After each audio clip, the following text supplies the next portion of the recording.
আসসালামু আলাইকুম। প্রিয় বন্ধুরা, সবাই কেমন আছেন?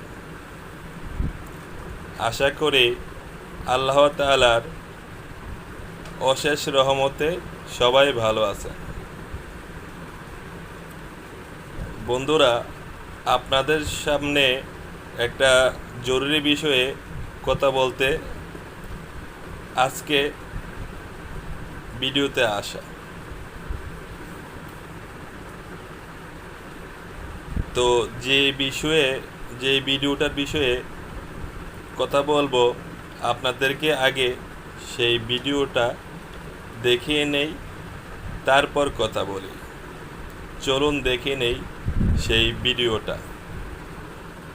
আপনারা সকলেই আনন্দিত হবেন যে শায়খ আহমদুল্লাহ অনেক ঘাটাঘাটির পরে, অনেক বোঝা শোনার পরে সে ক্ষমা চেয়েছে, আলহামদুলিল্লাহ।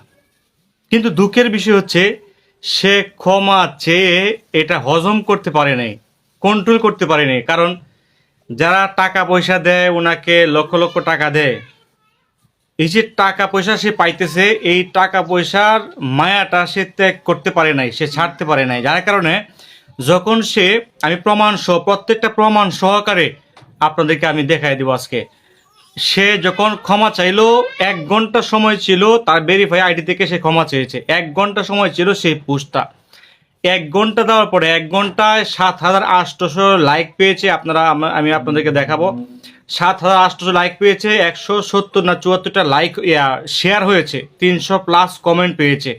কিন্তু 1 ঘন্টা রাখার পরে তখন এই আহমদুল্লাহ যাদের কাছ থেকে টাকা পয়সা নেই, ওই ইহুদিরা যখন দেখতে পারলো যে আহমদুল্লাহ ক্ষমা চেয়েছে, তখন ইহুদিরা আহমদুল্লাহকে চাপ দেয়, এখন থেকে তোমার টাকা পয়সা খাওয়া বন্ধ করে দেব, এখন থেকে আর কোনো টাকা পয়সা পাবা না, এখন তুমি নিজে নিজে কামাই করতে হবে, ভ্যান গাড়ি চালাতে হবে, রিক্সা চালিয়ে তোমাকে খাইতে হবে। যখন আহমদুল্লাহ চিন্তা করলো আমাকে ভ্যান গাড়ি চালাতে হবে, রিক্সা দিয়ে রিক্সা চালাইতে হবে, এই ভয়ে সে টাকা পয়সার মায়া ছাড়তে পারলো না। যার কারণে 1 ঘন্টা পরে ক্ষমা চাওয়ার যে পোস্টটা ছিল তার ভেরিফাই আইডি থেকে সেই পোস্টটা ডিলিট করে দেয়।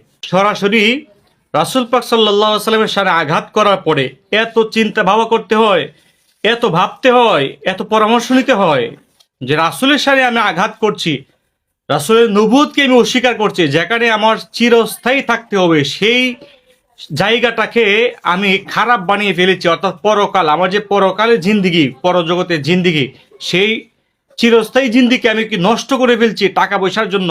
একবার কি চিন্তায় ঢুকে না মাথায় যে আমি এই পৃথিবী ত্যাগ করব, এই দুনিয়া আমাকে ছাড়তে হবে, এই দুনিয়া ছেড়ে আমাদেরকে কবর চলে যেতে হবে, আর আমি যে এখন ইহুদিদের টাকা পেয়ে আমি এইভাবে রাসূলের সামনে আঘাত করে কথা বলছি, একবার কি মাথায় ঢুকে না মৃত্যুর পরে যে রাসূলের কাছে এবং আল্লাহর কাঠগড়ায় দাঁড়িয়ে আজকের এই বিষয়টা নিয়ে জবাব দিতে হবে? একবার কি মাথায় ঢুকে না টাকা পয়সাই কি তোমার সবকিছু? সবকিছুই কি টাকা পয়সা তোমার? আমার মনে হচ্ছে এটাই। ইহুদিদের চাপ সে সহ্য করতে পারে নাই, যার কারণে এই আহমদুল্লাহ তার ভেরিফাই আইডি থেকে এই পোস্টটা ডিলিট করে দিয়েছে। টাকা পয়সার মায়ায় টাকা পয়সার মায়ায় এই পোস্টটা ডিলিট করে দিয়েছে। কারণ ইহুদিরা তো তাকে আর টাকা দিবে না, এখন তাকে ভ্যান গাড়ি চালাতে হবে, এই বয়ে সে পোস্ট ডিলিট করছে। আপনারা সবাই প্রতিবাদ করুন, এই ভিডিওটি শেয়ার করে সবার কানে কানে পৌঁছিয়ে দিন। প্রিয় বন্ধুরা, আশা করি আপনারা ভিডিওটি মন দিয়ে মনোযোগ সহকারে দেখেছেন। উক্ত ভিডিওতে মুফতি মাইনুদ্দিন সাহেব বলেছেন, শায়েখ আহমদুল্লাহ সাহেব নাকি ইহুদিদের কাছ থেকে টাকা পয়সা নিয়ে থাকেন। তো এটার সত্যতা কতটুকু, এটা আমাদের, বিশেষ করে আমার জানা নেই। তাই সরকারের কাছে আকুল আবেদন করব, এই বিষয়ে যেন সরকার হস্তক্ষেপ করেন এবং মুফতি মাইনুদ্দিন সাহেবের কাছ থেকে এটার উপযুক্ত প্রমাণ চান, প্রমাণ দিতে বলেন। তিনি যদি উপযুক্ত প্রমাণ দিতে পারেন তাহলে যেন শায়েখ আহমদুল্লাহ সাহেবের বিরুদ্ধে আইনগত ব্যবস্থা নেওয়া হয়।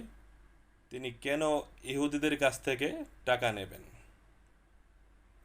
আর যদি এটার প্রমাণ মুফতি মাইনুদ্দিন সাহেব দিতে না পারেন তাহলে এই অপপ্রচারের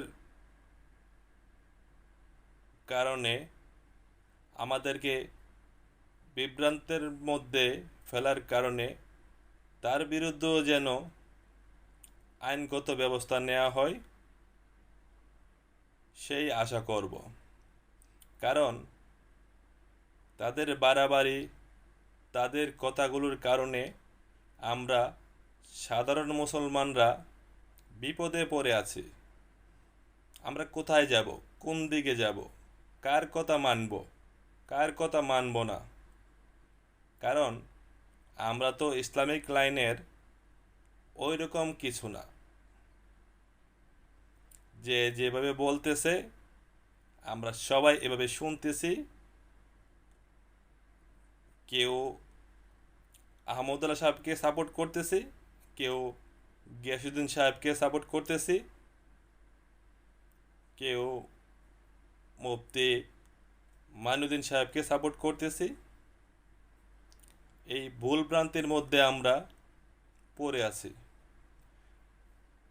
তাই সরকারের কাছে আবারও জোরালো আবেদন করব, সরকার যেন এই বিষয়ে হস্তক্ষেপ করে আমাদের সঠিক সমাধান দেন।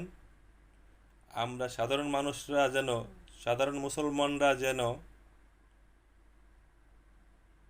এই সমস্যাগুলোর থেকে বাঁচতে পারি, সঠিক পথে চলতে পারি। এই লক্ষ্যে অবশ্যই এর সমাধান কামনা করব। আর আমরা সাধারণ মুসলমানরাও বুঝতে চেষ্টা করব কে সঠিক বলতেছেন, কে সঠিক বলতেছেন না। কারণ তারা কিন্তু আমরা সাধারণ মুসলমানদেরকেই মোহরা বানাচ্ছেন। সবার কথা বলবো না, যে সঠিক তাকে কিছু বলার নেই, যায় আর যেই দল সঠিক না তারা তো অবশ্যই আমাদের মোহরা বানাচ্ছেন, ব্যবসা করতেছেন। তাই আমাদেরও উচিত একটু জ্ঞান খাটিয়ে বুঝতে চেষ্টা করা কে ভালো কে মন্দ। সবাই ভালো থাকবেন, সুস্থ থাকবেন। আল্লাহ হাফেজ।